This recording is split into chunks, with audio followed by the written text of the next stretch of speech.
Hello and welcome back. This is Candace and I'm so glad you're here with me today. Today we're going to be making this fancy wedding card, so let's get started. So I am using the HoneyBee Stamps Mr. and Mrs. dies as well as the stamp set.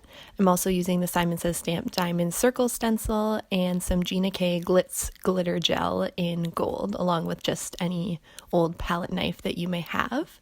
So I'm just starting here with some scratch paper and I'm using a repositionable adhesive to stick down a little piece of 4 1/4 by 5 1/2 inch, 110 pound white cardstock.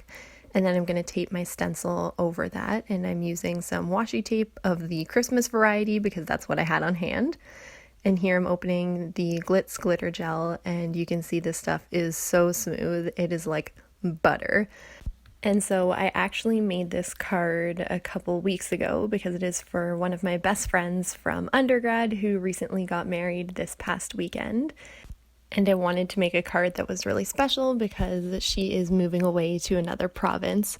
So as much as I'm sad to see her go, I know that she's in good hands. She is with the love of her life, and I know that they have a lot of exciting stuff ahead of them. And so back to the card, I am now taking off the washi tape, which I'm trying to do carefully so I don't shift the stencil at all. And then I'm going to pull it back and it is like watching magic. Ready? And there it is. And you're going to want to wash that stencil immediately or put it in some soapy water until you're done crafting and then can go back later and wash it, just so you're not picking glitter out of all the intricate little pieces of your stencil. And so here I am using some black cardstock and I am using my anti-static pouch on it because I'm going to heat emboss this, and I'm just lining up the sentiments that I want to stamp inside of my mini Misty. And so as you can see, I put the loving kisses and to the new because I want the sentiment to say loving kisses to the new Mr. and Mrs. And for the Mr. and Mrs., I'm going to use the matching dies without doing the stamping. So I stamped that using my Versamark ink, and now I am putting some white embossing powder on that so I can heat set it. And I keep my white embossing powder in a little snack container because I use it so frequently, so it's just easier to kind of store it that way. And the little spoon that I was using is something from like a Menchie's or Yoga and Fru's spoon. So I'm now just brushing away some of that anti-static powder that was left behind. And I'm now just using my Tonic Tim Holtz trimmer to turn these into some sentiment strips. I had originally planned to use sentiment strip dies that I have, but as I was doing this, I noticed that the text was actually a little bit too tall to use those dies, so I just used my trimmer instead. And now I'm taking out the matching dies, and as you can see, there's the actual word die, a smaller outline die, and then sort of a drop shadow that has some detailing. And I love this about HoneyBee dies. And so I cut 2 of the word dies out of white cardstock and 1 of the shadows out of black, and then the drop shadows out of vellum for each of them. And I'm just using my Lawn Fawn liquid adhesive to stack these die cuts. And I swear so many people on YouTube make this process look so much easier than it is. Looking at you, Jennifer McGuire. But this is something I really struggle with, so I kept it in just to show you that if you struggle with this too, that is perfectly normal. And so as I'm stacking here, you can see me placing the die cuts once they're glued under this gray stone.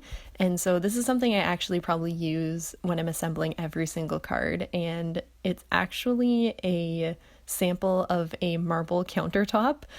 For whatever reason, in our old house when we were picking counters, my parents had this lying around. My mom came into my craft room one day and was like, "Can you use this for something?" So I kept it, and it's actually come in so handy because it's the perfect paperweight, and I basically use it anytime that I glue anything with liquid adhesive.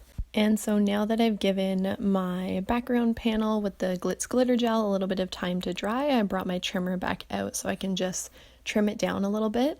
I don't measure this exactly at all, but I do like to cut it down to be a little bit smaller than 4 1/4 by 5 1/2, just so when it sits on the note card, there's some nice white trim around that.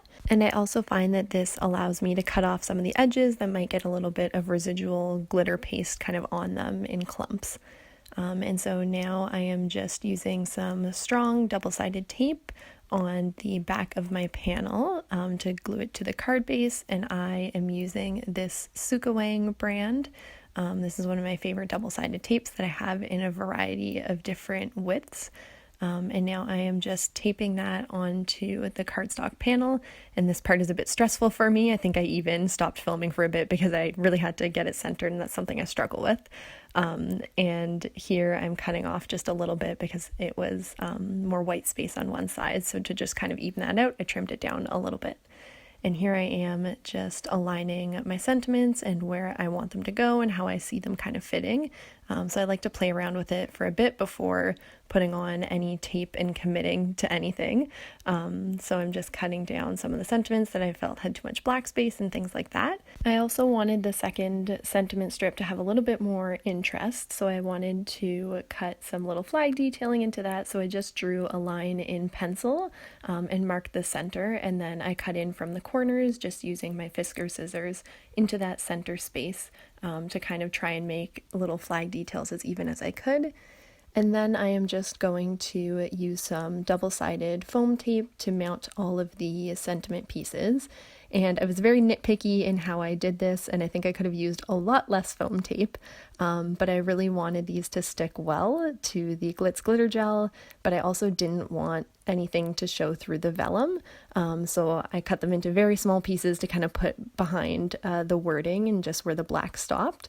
I was also a little bit nervous to just use the foam tape because with the glitter gel it is very texturized, so I did add some glossy accents to the back of the foam tape as well, just to ensure that everything would be adhered and I didn't have to worry about anything falling off. And that is the last step in the assembly of this card. So thank you so much if you've made it this far. I really appreciate the time that you spend here with me. Now that I have a proper filming setup happening, I hope to be back with more of these card making videos more frequently. If you liked this video, don't forget to give it a thumbs up and hit that subscribe button. You can also find me over on Instagram at Candoodle Creations. Until next time, bye!